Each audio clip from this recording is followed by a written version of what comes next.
Hi guys, ito ang aking MGHS.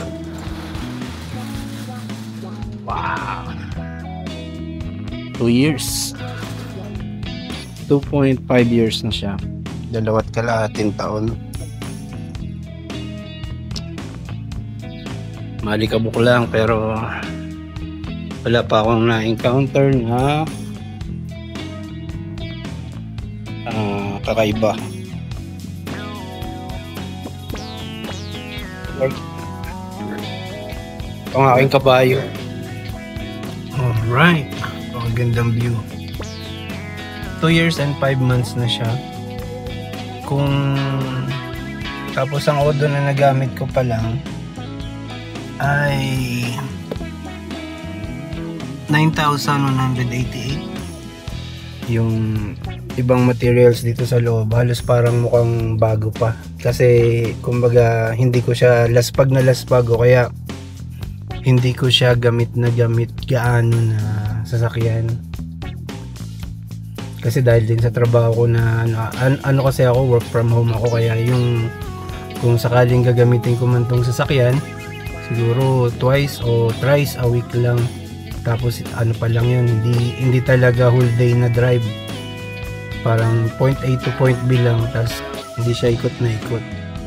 Ang review ko sa kanya ngayon after 2.5 years, yung pintura sa labas, given na yan na magkakaroon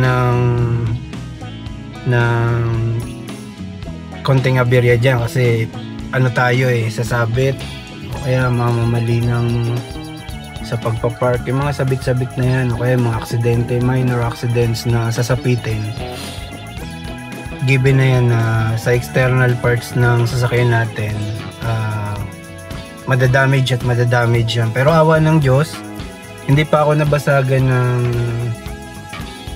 nadalian ng ilaw, yung mga bulbs niya dyan sa labas, wala pa. Tsaka itong salamin, wala pa ako ganong accident. Yan. Sa lahat ng features ng MG, yan ang pinaka nagustuhan ko na drama. Sunroof, 2 taon na rin, matibay. Inaalagaan ko lang din ng ng pahid ng grasa. Yung grasa, yung kulay white, may nabibili nun sa Shopee. Ilagay ko na lang din yung link. Merong mga sa forum na nagpo-post sila, nagkaroon sila ng trouble sa sunroof. Ang ma-advise ko doon, lagi nyong i-check yung sunroof nyo. Check nyo yung dumi. Yung mga pino kasi na buhangin, nasiksik dito sa gilid, sa lining nung goma dyan. Ngayon, check nyo yung baka naiipon na. Minsan sobrang kapal na nila, nahihirapan na rin yung mekanismo ng sunroof na magsara Yung sa upuan, maganda naman yung leather. Pagka naupo dyan ng anak ko, nakakatulog sila lagi. Yan, upuan ng passenger seat. Ganda materialis ng MG. Makukompare niyan kung sakaling nagpaplano kayo kumuha ng sasakyan. Maganda i-test drive nyo yung mga napupusuan yung sasakyan, tapos i-consider nyo rin tong MG. Ang ganda ng niya. Ang ganda ng loob, pati yung materialis niya. Tingnan mo, 2.5 years yan, pero ano pa rin, maganda pa rin siya.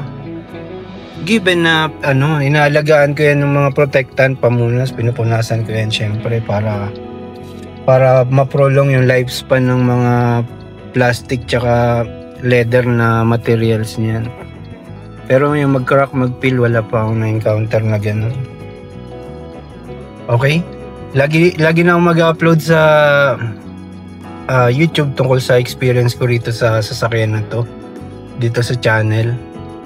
Kasi gusto ko ring ma-document ng swabe tong sasakyan. Kasi alam nyo, nung pumili ako ng sasakyan, ang pinaka napusuan ko talaga yung Honda na BRB na manual. Ayun yung pinaka plano ko nung una Doon ako unang nag-apply. Ngayon nung na-approve ako na bago pumunta dun sa casa ng BRB, napadaan ako rito sa MG na to, sa MG na casa. Sumilip ako. Ayun, tas tinest drive ko siya. Eto, dito ako na humaling. Kaya yung approval ko ron, nailipat ko rito tuloy sa MG. Kaya ang ganda talaga, ganda ng loob. Nandito na ang anak ko makulit. Ayan. Lamig nga. Ang lamig.